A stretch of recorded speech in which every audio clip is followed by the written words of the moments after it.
and I'm making this testimony from Canada. On the 5th of February 2024, I had my second baby boy, and the pregnancy journey was very smooth. He was healthy, he was feeding fine, he was doing very well. And then on the 5th of March, on the 8th of March, everything basically changed. The night of that 8th, he fed and he had a big poop, and I cleaned him up. And after that, he started being fussy. He started doing this, like he was having an upset stomach, at least that's what we thought. And then when we woke up in the morning, we saw that he was not responsive, so we decided to rush him to the hospital. And when we got to the hospital, we explained everything that he experienced, and when the doctors assessed him, they saw that he experienced seizures. So what he was experiencing the previous night was seizures. And so they decided to transfer us to a different hospital, a bigger hospital, because they didn't have an intensive care unit at that hospital. So we're transferred. And when we got to that hospital, a series of tests were done. Part of that test was the CT scan. And when the doctors came in to speak with us, they told us that our son had blood in his brain.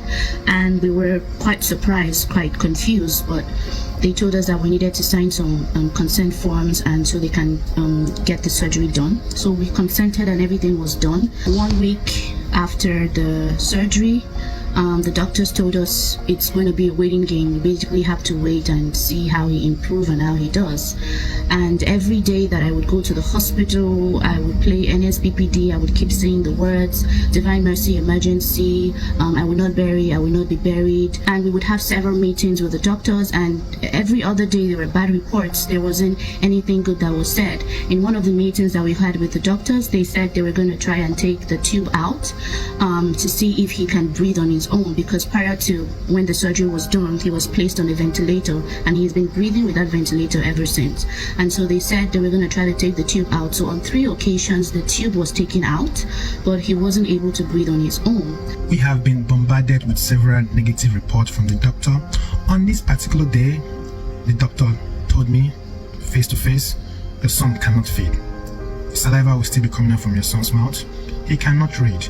He cannot play sports. He cannot play any musical instruments. Then as the weeks goes by, the doctors again came and told us, looking at our son's health status, he's never going to make it. They were saying this to us, right? And they now told us to schedule a time, preferable whenever we prefer, for the ventilator to be finally removed and not to be put back. So I decided that I wanted the tube to be taken out on the 5th of April, which was when our son is turning 2 months. And that day came, we had already spoken with the doctors, all the arrangements were made. So the day came, and so NSPPD placed 11 p.m. here in Canada. And there was something Pastor Jerry said which I strongly keyed into. I had to screen record it actually, because I knew that was our word. And one of the things that he said was, today is an anniversary in your life. As I lie prostrate before his throne on this altar, I announce over your life that which will make men marvel. Today is an anniversary in your life. Amen. As I lie prostrate before his throne on this altar, I announce over your life that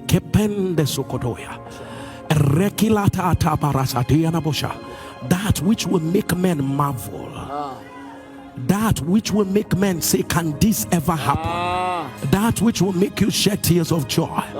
At the sound of your amen, let it erupt by fire. Me and my husband, we prayed, we keyed into it. And so on that day when the tube came out, we were at the hospice. That was where the tube was taken out, at the hospice.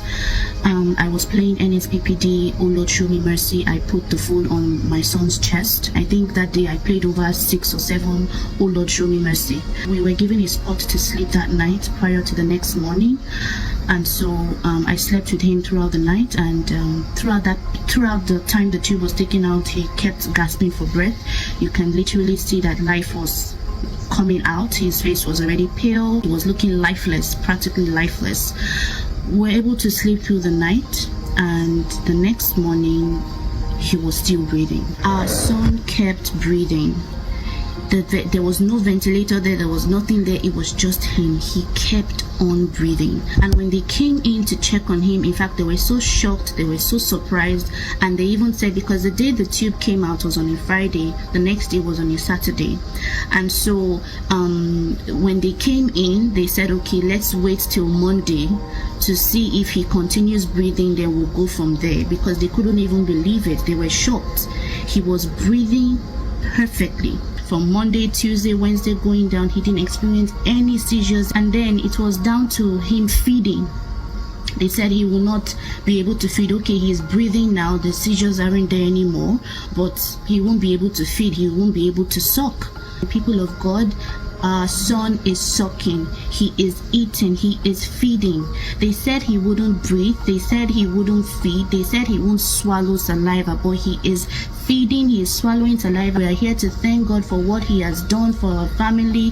This is a huge miracle, because every single person that has heard it, they are wondering how did it happen, what is going on. This person was already written off, but God gave his verdict, and his verdict overruled every other verdict that was made.